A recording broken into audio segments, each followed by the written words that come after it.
주아롱쌤 책 읽는 시간입니다. 오늘은 책에서 배우는 투자의 지혜라는 글인데요. 요 책은 현명한 투자자 인문학에 나오는 한 구절인데요. 원래는 이제 일반 철학 책이라든지 위대한 문학 작품 외에도 뭐 여러 책에서도 투자의 지혜를 배울 수 있다라는 의미의 구절인데요. 같이 한번 책 내용 살펴보시면 어떤 의미인지 이해가 가실 듯 합니다. 책 내용 같이 한번 살펴보도록 하겠습니다. 위대한 문학 작품은 우리 마음을 움직이고 정신을 확장하는 막대한 힘을 갖고 있다. 하지만 나는 당신이 진지한 작품들만 읽을 가치가 있다고 결론 내리지 않길 바란다. 대중소설에서도 특히 가장 대중적인 소설이라 할 수 있는 추리소설에서도 배울 것이 많다. 내가 처음 만난 추리소설 속 주인공은 렉스 스타우트의 명탐정 네로 울프였다. 대학 1, 2학년 시절 내슈빌 시내에 있는 호텔에서 벨보이로 야간 근무를 했었는데 일이 바쁠 때는 그리 나쁘지 않았다. 하지만 새벽 2시에서 5시 사이 할 일이 거의 없을 때면 따분함이 밀려왔었다. 수월하고 보수가 좋은 이 일을 그만둘까 생각한다고 아버지께 말씀드리자 아버지는 책을 한 권 주시면서 그 책을 읽다 보면 시간이 빨리 갈 거라고 얘기해 주셨다. 그 책이 바로 네로 울프와 그의 믿음직한 조수 아치 굿윈이 등장하는 독사였다.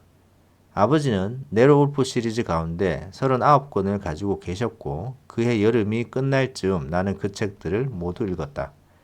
네로 울프 시리즈를 모두 읽은 다음엔 다른 추리소설을 찾아 읽었다. 미스 제인 마플과 에르큘 포아르의 어깨 너머로 보이는 조그만 영국 시골 마을도 들르고 닉과 노라 찰스와 우아한 칵테일도 마시기도 했다.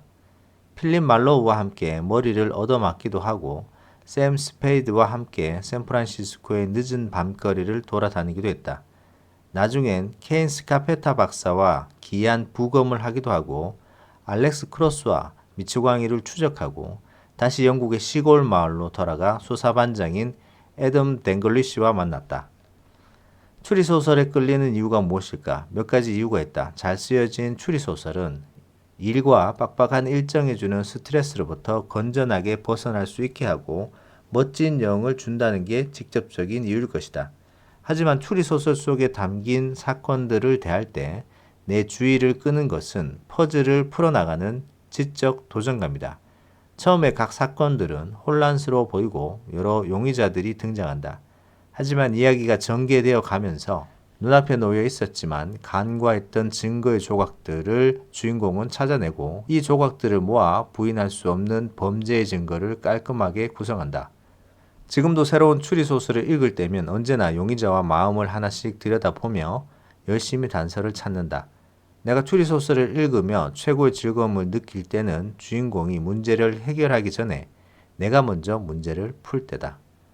지난 날을 돌아볼 때면 탐정물을 좋아하는 성향이 나를 투자에 관심을 갖게 만든 것은 아닌지 궁금하다.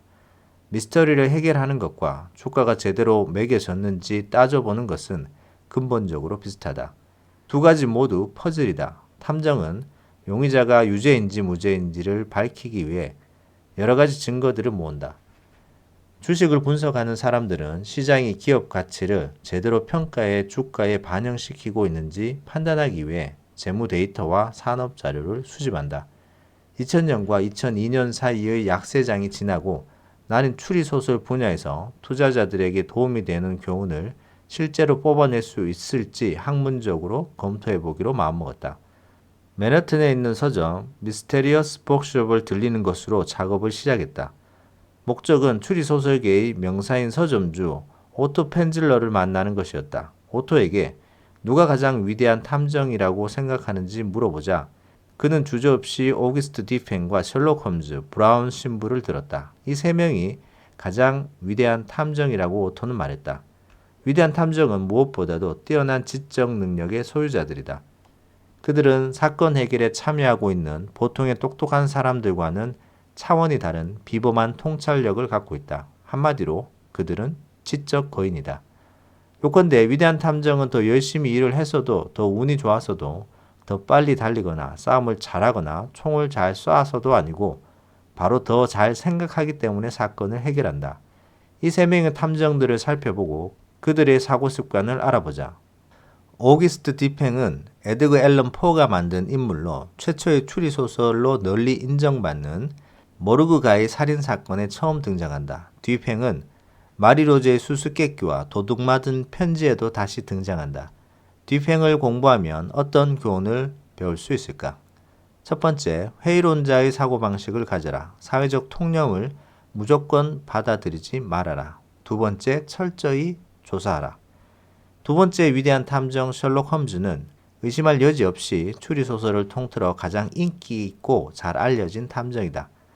스코틀랜드 작가이자 의사인 아서 코너 도일 경이 만든 인물로 홈즈는 1887년 출간된 주홍색 연구에 처음 등장했다. 도일은 이 수수께끼 같은 멋진 탐정이 등장하는 56편의 단편과 4권의 장편 소설을 썼다. 홈즈를 공부하면 어떤 교훈을 배울 수 있을까? 첫 번째, 객관적이고 냉정한 관점으로 조사해 임하라. 두 번째, 아주 작은 세부 상황에서도 주의를 기울여라. 세 번째, 새로운 심지어 반대되는 정보에도 열린 마음을 가져라. 네 번째, 당신이 알게 된 모든 것에 논리적 추론 과정을 적용하라. 마지막으로 브라운 신부를 살펴보자. 비록 셜록 홈즈만큼 잘 알려지진 않았지만 브라운 신부는 단시간에 평론가들이 가장 좋아하는 인물이 되었는데 아마도 존경받는 저명한 영국 소설가 G.K. 체스터턴이 창조한 인물이기 때문일 것이다. 브라운 신부는 푸른 십자가라는 단편을 통해 세상에 처음 소개되었고 이후 51편의 작품에 등장했다. 나중에 5권의 책으로 엮어졌다. 브라운 신부는 우리에게 어떤 것을 가르쳐 줄 수 있을까? 첫 번째, 심리학을 공부하라. 두 번째, 당신의 직관에 믿음을 가져라. 세 번째, 대안적인 설명을 찾고 재기술해보라. 여흥과 학습, 휴식과 통찰, 스트레스 받는 현실에서의 도피와 새로운 사고방식, 이것이 이 세 명의 탐정과 소설 속 다른 여러 주인공으로부터 우리가 배운 것이다. 당신이 좋아하는 소설은 다를 수 있다. 그리고 이미 얘기했듯이 나는 여러 현대 작가의 추리소설을 좋아한다. 하지만 어떤 책을 즐겨 읽든 독서만큼 힘들이지 않고 그렇게 많은 혜택을 주는 다른 활동을 떠올리긴 힘들 것이다. 미국 고등학교 졸업반 학생들의 대학 입학 자격시험 점수를 보면 지금 세대들이 점차 독서에서 멀어지는 것처럼 보인다. 학생들의 독해력 점수는 과거 그 어느 때보다도 낮다. 학생들은 독서의 시간을 덜 쓸 뿐만 아니라 읽은 것을 이해하는 능력도 줄었다. 우리가 어떤 종류의 지적 재앙에 직면해 있는지 구체적으로 계량화하기는 어렵다. 우리가 인류의 구성원으로서 투자자로서 치러야 할 대가가 지적, 경제적으로 모두 가혹할 수 있다는 정도로만 말해두자. 하지만 꼭 그렇지만은 않을 수도 있다. 일리노이주 히튼 칼리지 영문학 교수이자 유혹하는 책 읽기의 저자인 앨런 제이콥스는 독서하는 이유는 우리가 잃어버릴 수 있는 그런 것이 아니다라고 주장했다. 그의 생각에 독서는 즐거운 활동이어야 한다. 우리는 읽어야 하기 때문에 읽는 것이 아니라 그냥 좋아서 읽어야 한다. 독서는 마음의 양식이다. 운 좋게도 당신이 벤저민 플랭클린이 주장하고 세인트 존스 칼리지 같은 대학에서 추구하는 폭넓은 교육을 받았더라도 당신은 평생에 걸쳐 계속 독서하기를 원할 것이다. 도전적인 사상을 탐구하는 일은 정신을 자극하고 열려있게 하고 살아있게 만든다. 만약 당신이 폭넓은 이해는 주지 않고 전문적이고 실용적인 지식만을 가르치는 교육을 받았다면 그 나머지 즉 당신이 받은 교육이 주지 않는 지식을 채우는 일은 당신이 직접 해야 한다. 어떤 경우든 당신이 현명하고 분석적인 독자가 되는 법을 배운다면 그 과정은 더 쉽고 더 많은 결실을 얻을 것이다. 지금까지 얘기한 독서 방법을 따르기만 하면 찰리 먼거가 말한 세상 사는 지혜도 저절로 얻어질 수 있다면 좋겠다. 하지만 그렇게 되진 않을 것이다. 독서 그 자체만으로는 충분하지 않다. 읽은 것을 깊이 생각해 봄으로써 당신 스스로를 당신의 좋은 두뇌와 마음을 그 과정에 참여시켜야 한다. 읽은 내용을 이해하고 자신의 것으로 만들기 위해 애쓸수록 더 깊이 내면화된다. 찰리가 말한 것처럼 말이다. 좋은 책은 당신을 조금씩 다가오게 만든다. 그러면 조금 더 잘할 수 있다. 당신이 계속 다가가 붙잡는다면 책 속에 담긴 생각들이 당신의 마음을 두드릴 것이다. 하지만 당신이 여전히 이 모든 것에 회의적이라면 그리고 지금까지 읽었던 것보다 더 많이 읽어야 할 것이 걱정된다면 특히 너무 어려워 읽기 겁나는 책을 마주하는 일이 걱정된다면 다시 한번 찰리의 말에 귀를 기울여 보자. 나는 믿습니다. 가만히 앉아서 혼자 멋대로 생각하며 문제를 해결하려는 것보다 다른 사람들이 힘들여 알아낸 최상의 것을 완전히 익혀 내 것으로 만들어야 한다고. 만약 당신이 다윈처럼 호기심을 가지고 고집스럽게 한 걸음 한 걸음 열심히 나아간다면 생각만큼 그렇게 힘들지 않다는 걸 알게 될 것입니다. 당신이 얼마나 잘해냈는지 보게 된다면 깜짝 놀랄 것입니다. 세상 사는 지혜를 자신의 것으로 만들지 않은 것은 너무 큰 실수입니다. 독서를 통해 당신의 삶은 풍요로워질 것입니다. 경제적으로는 물론이거니와 다른 모든 측면에서도 말이죠. 자, 여기까지입니다. 독서에 관한 중요성을 얘기를 하고 있는데요. 굳이 앞쪽에서 나오죠. 위대한 문학 작품이 아니더라도 여러분들이 그냥 쉽게 읽어볼 수 있는 추리소설이나 장편 소설에서도 투자에 도움이 되는 지혜를 얻을 수 있다라는 거죠.